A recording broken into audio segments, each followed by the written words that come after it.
नमस्कार मित्रांनो, माझ्या शेळके वकील चॅनलमध्ये तुमचं सहर्ष स्वागत आहे.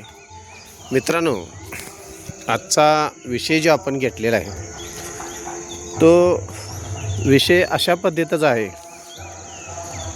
की निंदकाचे घर असावे शेजारी.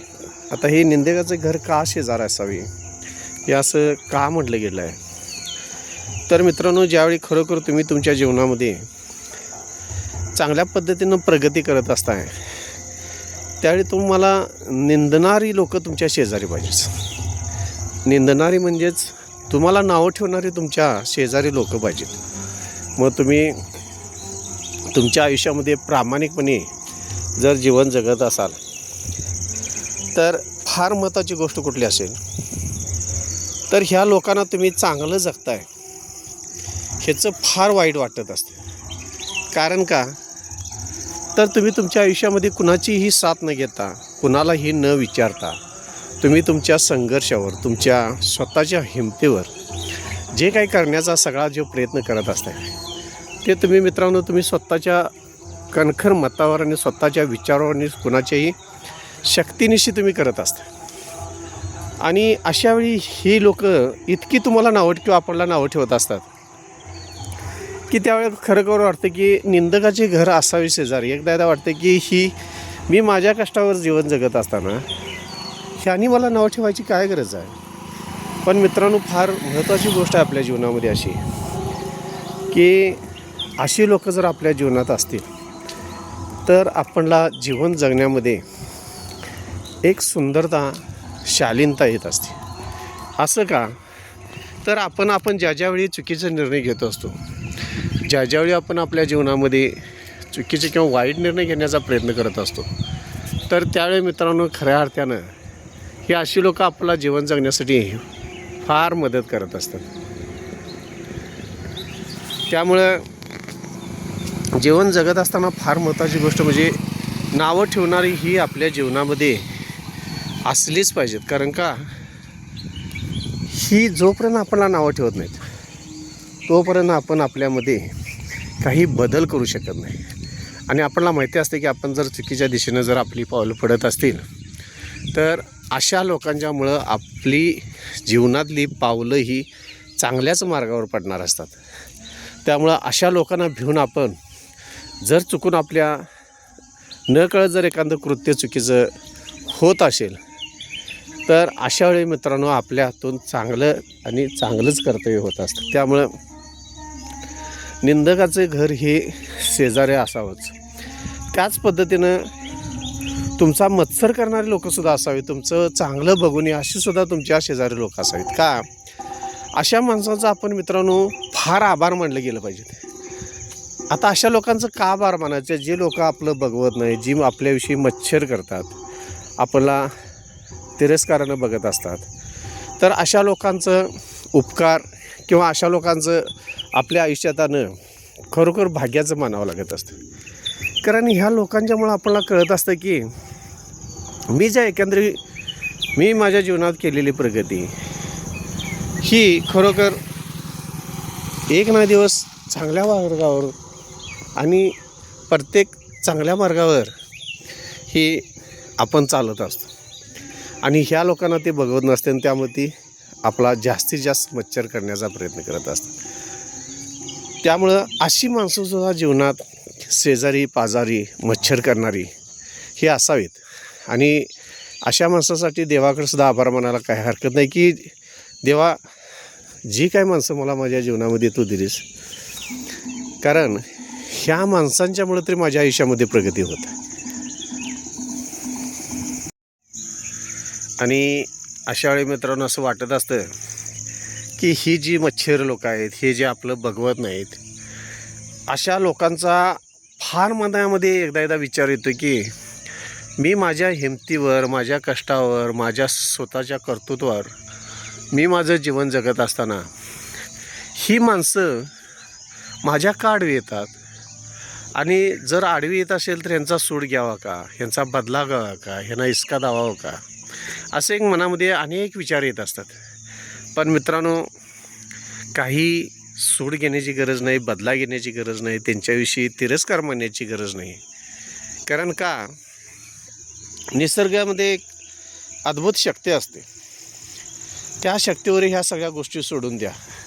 कारण निसर्ग ज्यावेळी तुमचं वाईट करत असतो किंवा ज्यावेळी निसर्गामध्ये ही माणसं तुमच्या वाईटावर टपलेली असतात, त्यावेळी एक गोष्ट लक्षात ठेवायचं, ज्या व्यक्तीमुळं तुमचं वाईट होणार आहे, ज्या व्यक्तीला तुमचं बघावणार नाही आहे, त्या व्यक्तीच्या आयुष्यात तसे संकेत दिले जातात की जर तुला दुसऱ्याचं बघवत नसेल तर तुलाही तुझ्या आयुष्यात अशा अडचणीला तोंड द्यावं लागणार आहे की तू जे दुसऱ्याचं वाईट करतोस ना, ते सुद्धा तुझ्या आयुष्यात एक ना एक दिवस घडणार आहे.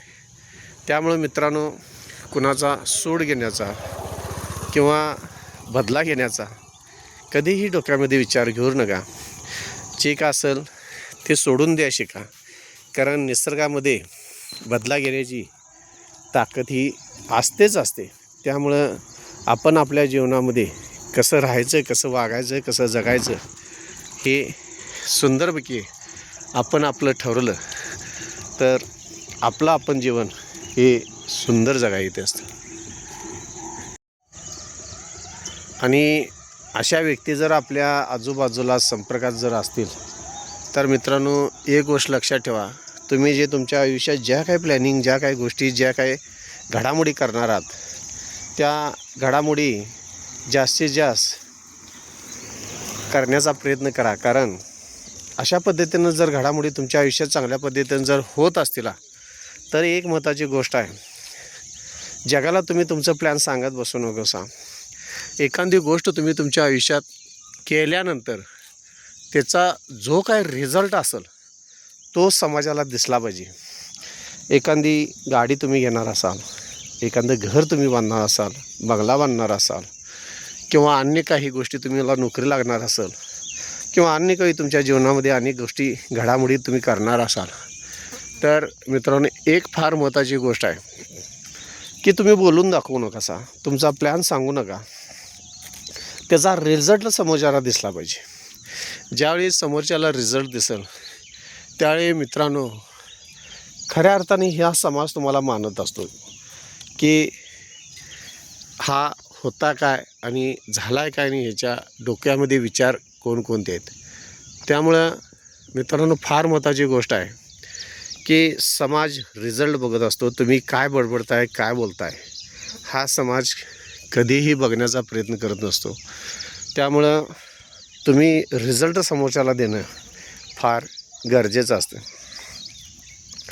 ज्यावेळी मित्रांनो आयुष्यामध्ये अशा अनेक अडचणी येत असतात, त्यावेळी आपला ॲटिट्यूड हा सामंजस्यपणाचा असणं फार गरजेचं आहे. पैसा आला शांत राहा, पैसा नसला तरी शांत राहा. कारण पैसा आला की काही माणसं उतू जातात, बोलण्याची भाषा बदलते, वागण्याची भाषा बदलते, ॲटिट्यूड बदलतो.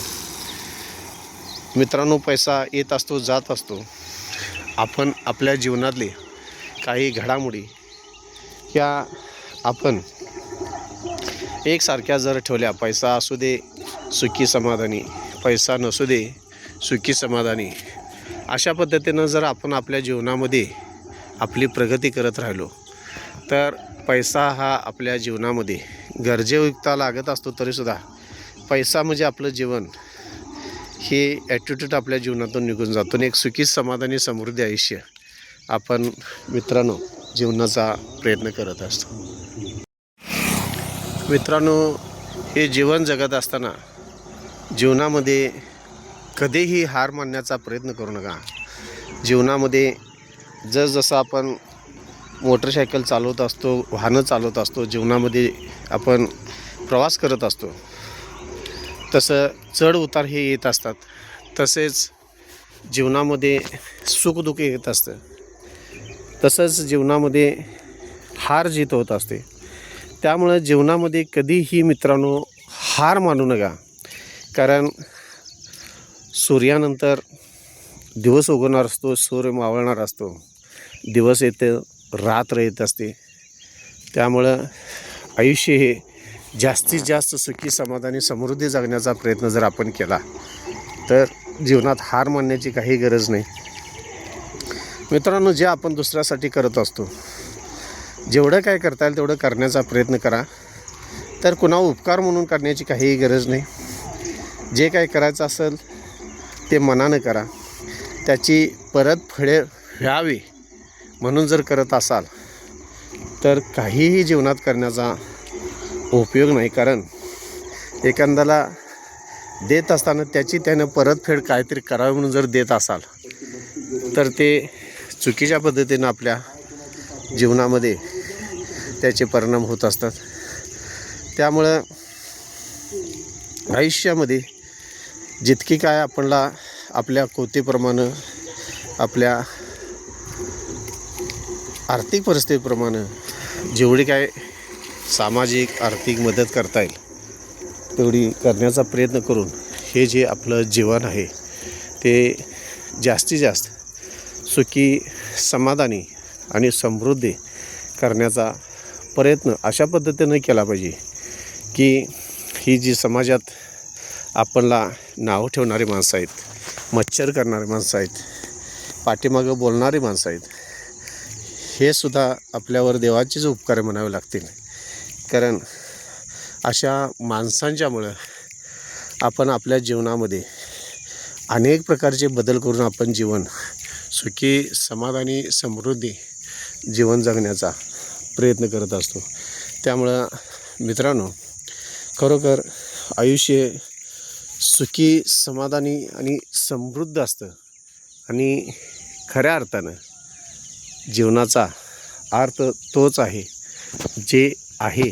जे समोर वाढून ठेवला आहे त्याचा स्वीकार करणे आणि त्यातूनच उद्याची सुंदर अशी पहाट, उद्याचा सुंदर असा दिवस बघून पुढच्या दिशेनं चालत राहणे. धन्यवाद मित्र.